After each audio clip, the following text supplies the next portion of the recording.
Many fans have high hopes that Erling Haaland will make a breakthrough in the Ballon d'Or vote. Since 2007, no player outside of the 80s generation has been able to conquer this prestigious title. Only Neymar made it to the top 3 in 2015, while all of the last 15 Ballon d'Or titles have been swept by the older generation of the 80s. This has never happened in the history of this award. Before we start the video, please take 3 seconds to subscribe to this YouTube channel, which will motivate our team to create more quality videos. Don't forget to ring the bell so you can follow and update many interesting stories about the world of football. Usually, different generations have their turns being honored in a period. For example, like 10 years, but all of the last 15 times belong to the 80s players, which is extraordinary.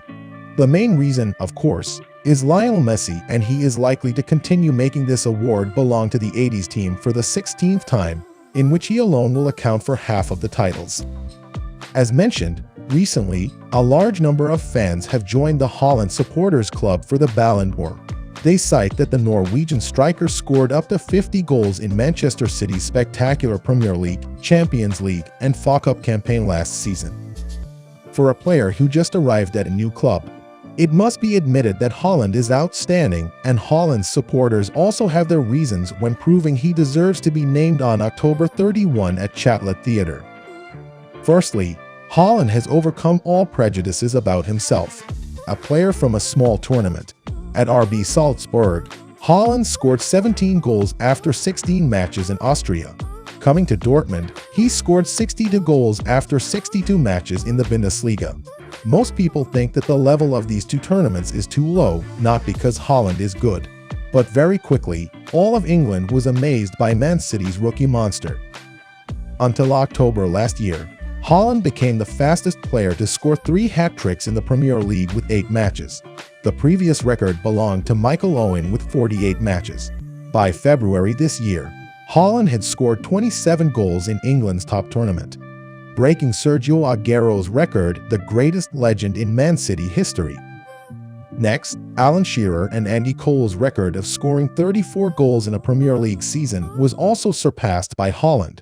He ended the season with 36 goals in 35 matches, including 32 starts. On average, Haaland scores every 77 minutes. If one were to evaluate a player on effort and breaking limits, Haaland is unmatched. Notably, Haaland's goals were not meaningless as they directly brought 3 historic titles to Man City. In previous seasons, City had come very close to glory but always stumbled. People thought that Pep Guardiola's team lacked a top-class striker. Pep listened, brought in Haaland, and was immediately rewarded. Isn't that evidence of the huge impact on an individual? It seems that people have become too accustomed to the high standards set by the older generation, so they scrutinize the 2000-born striker under a harsh lens. Otherwise, he is fully deserving of this year's Ballon d'Or. But as the awards ceremony approaches, Haaland and his supporters are probably feeling increasingly disappointed. According to news from Andre Perola's account, Messi has been informed of his 8th Ballon d'Or in his career. This source confirms that representatives of France Football magazine have visited and filmed Messi's family. He will be present at the awards ceremony in Paris on October 30. It's a pity for Haaland, it is. The person who set high standards for fans to evaluate this year, he also set a larger stature. We are talking about Lionel Messi. Some opposing opinions despairingly argue that the World Cup is a tournament that only takes place in 1 month and cannot be used to evaluate a year's effort. They also cite evidence that Andres Iniesta, Manuel Neuer, and Antoine Griezmann, the brightest stars of the World Cup champions 2010, 2014, and 2018, all did not win the Ballon d'Or. So why does Messi get it? Then consider the standout factor in the collective. Iniesta, Neuer, and Griezmann played very well, but they played in a very uniform collective. Even these stars did not win the Best Player award. In 2010, the honoree was Diego Forlan. In 2014 was Messi. In 2018 was Eden Hazard. What about Messi this year? At the age of 35, Messi played in the most brilliant World Cup of his career. Argentina's number 10 left his mark on 10 goals at World Cup 2022, scoring 7 goals and assisting 3 goals. He became the player who scored or assisted in the most matches. played the most matches and minutes, wore the captain's armband in most matches, had the most goals and assists, and also had the most matches scoring and assisting in tournament history. Messi not only contributed greatly to gameplay with his superb tactical vision but also left beautiful moments. The long shot against Mexico in the group stage pulled Argentina back from hell. The curling shot against Australia, the assist to open the score against Netherlands, twisting back to beat Croatia's Josko Vardiol, and scoring to increase the score to 3-2 under immense pressure from France showed Messi's mettle. Before the pressure of expectation and haunting once again fell before Heaven's Gate when France successively equalized twice, then 3 times. On penalty kicks, Argentina's captain gently beat Hugo Lloris with a simple placement shot, raising his total successful penalty kicks at World Cup 2022 to 6 out of 7 attempts. Messi became the first player in history to win Best Player at the World Cup twice from 2014 to 2022. The World Cup witnessed 2 excellent versions of Messi, but today's number 10 midfielder is a more complete and edgy version. Messi is ready to fight on the field to protect Argentina's honor, not afraid of collisions or arguments to protect teammates. Messi is no longer rough in the cocoon that the media often put him in, but Messi has relieved both mentally and performance-wise.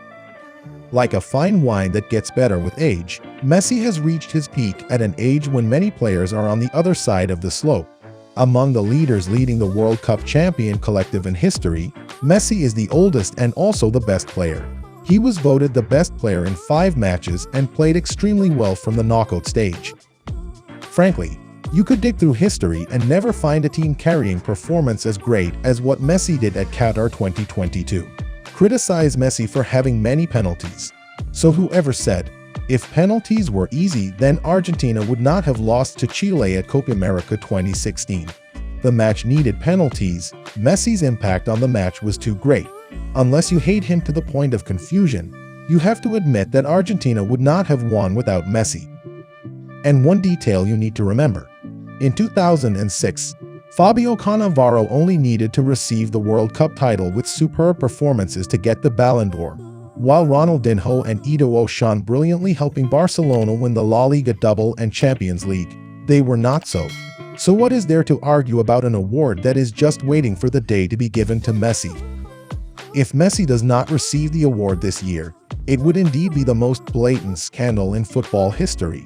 The persistent effort throughout 10 months of a record-breaking season shows Holland is truly a great player. But once again, that inadvertently made Holland's performance not as impressive as Messi's peak month in Qatar.